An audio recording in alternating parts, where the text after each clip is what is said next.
We are 2 phases into India's general election. 109 seats have voted so far, 5 phases and more than 400 seats still to go. The campaign heat is really picking up.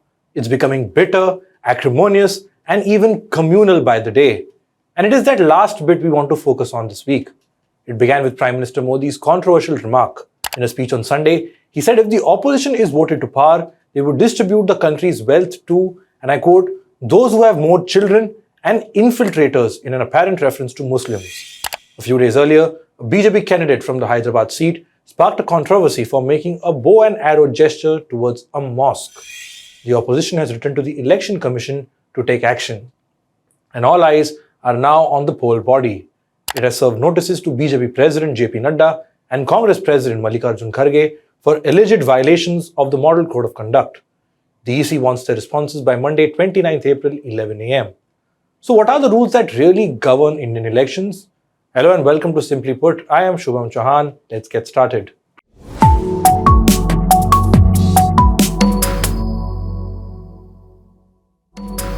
Okay, so let's understand the rules first before we look at the remarks that have been making the news.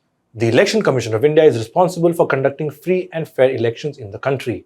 To ensure a seamless polling season, it has something called a Model Code of Conduct. Basically, a set of guidelines for the conduct of political parties and candidates. From polling, manifestos and the general conduct of the candidates, the MCC is there to ensure there's some sort of fairness and no political party gets an unfair advantage to influence voters. These guidelines kick in from the day the EC announces the polling dates and are enforced till the results are out.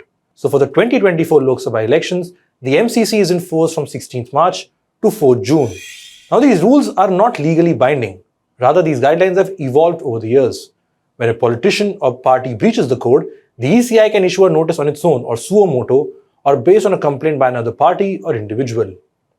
Once a notice is issued, the person or party must reply in writing, either accepting fault and apologizing or rebutting the allegation.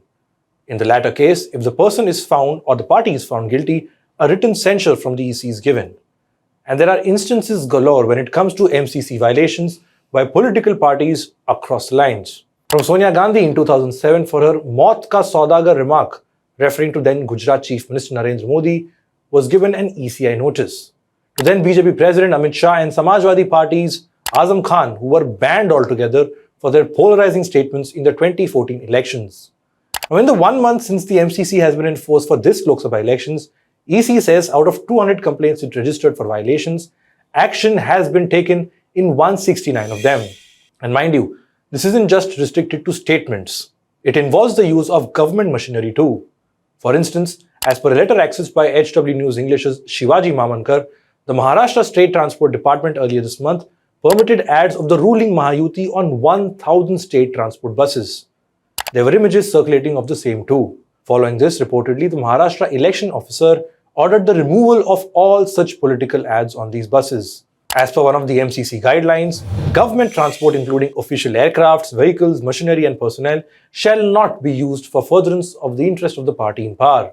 Then Congress leader Randeep Singh Surjewala was banned for 48 hours last week for allegedly making derogatory remarks against BJP candidate from Mathura and actress Hema Malini. Basically, the ECI has to ensure that it remains impartial and takes action without fear or favor. Now let's look at what we saw over the last 7 to 10 days. First, the Prime Minister's speech in Rajasthan. He referred to Muslims as a community that has a large number of children and said the Congress would redistribute wealth to quote-unquote infiltrators if voted to power. Take a look. और पहले जब उनकी सरकार थी उन्होंने कहा था कि देश की संपत्ति पर पहला अधिकार मुसलमानों का है। इसका मतलब ये संपत्ति इकट्ठी करके किसको बांटेंगे? जिनके ज्यादा बच्चे हैं उनको बांटेंगे। घुसपैठियों को बांटेंगे।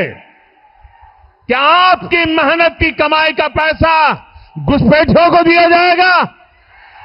आपको मंजूर है ये कांग्रेस का मैनिफेस्टो कह रहा है कि वो माताओं बहनों का सोने का हिसाब करेंगे, उसकी जड़ती करेंगे, जानकारी लेंगे और फिर उस संपत्ति को बांट देंगे और उनको बांटेंगे जिनको मनमोहन सिंह जी की सरकार ने कहा था कि संपत्ति पर पहला अधिकार मुसलमानों का है।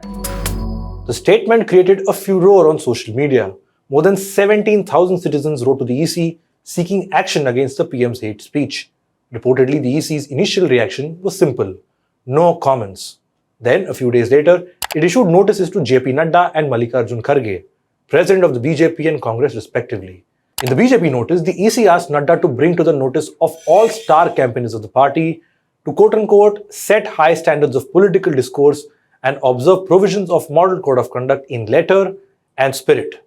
In the Congress notice too, which was following a BJP complaint against Rahul Gandhi, the EC did not name Rahul Gandhi or anyone and sent it to Mallikarjun Kharge. What's interesting here is that this is the first time that a notice has been sent to the party chief for violation of the MCC and not to the individual involved. Nadda and Kharge have time till Monday to respond to these notices. Now, the Prime Minister's statement was not the only one. Just a few days ago, BJP candidate from Hyderabad, Madhavi Latha's video of shooting an imaginary bow and arrow at a mosque went viral. Take a look at this.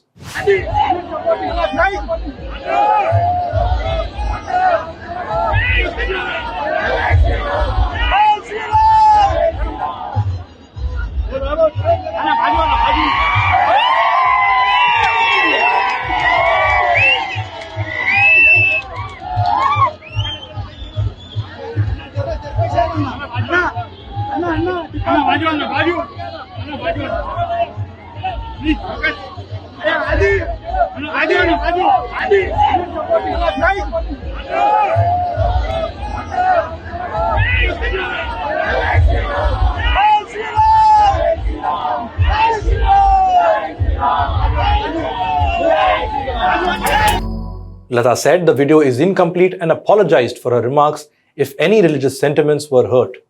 There's more.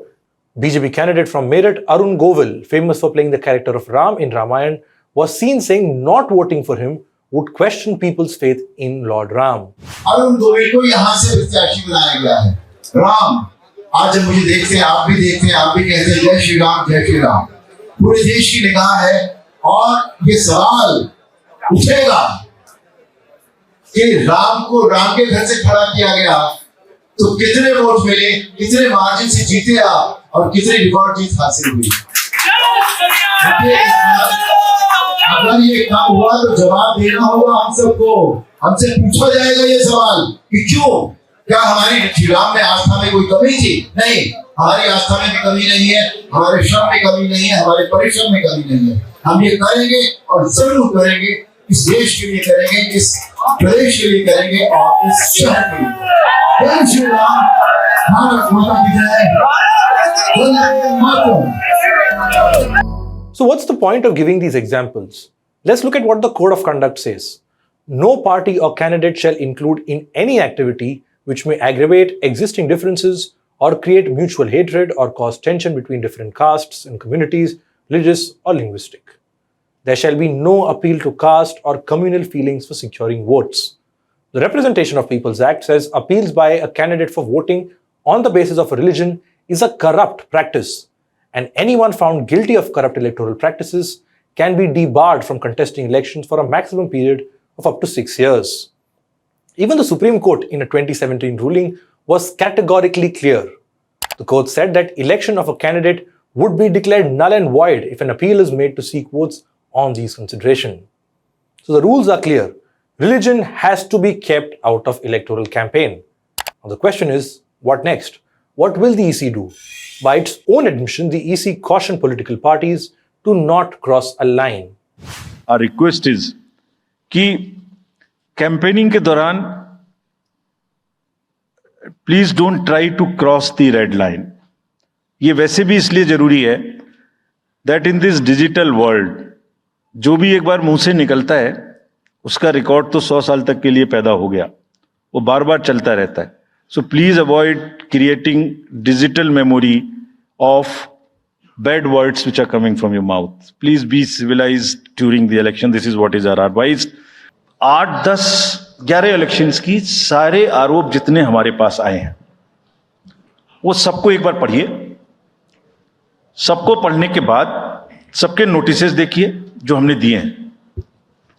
उसमें जहां जहां कोई भी violation establish होता हो उस notice के बाद, जवाब आने के बाद भी हमने ऐसा नहीं है सब में कार्रवाई की है. We are very, as I said, they are kind of a moral censor which we have in the beginning issued. और जिस किसी के भी खिलाफ में अगर कहीं भी कोई केस बनेगा, howsoever high star campaigner he or she may be, we will not sit back, we will take action. Now, how it actually goes about navigating these cases in reality, experts say would determine the fairness of the institution itself. That's all we have for this episode of Simply Put. Do let us know what you think of this issue. Also, like and share this video, share it as much as possible, and of course, subscribe to HW News English. Thanks for watching.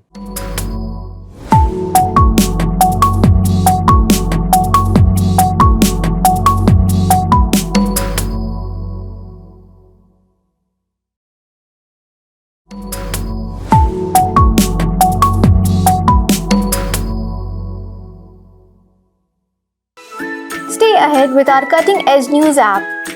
Instantly access the latest shorts in just 1 minute and breaking news in just 50 words. Download now for a smarter, faster news experience.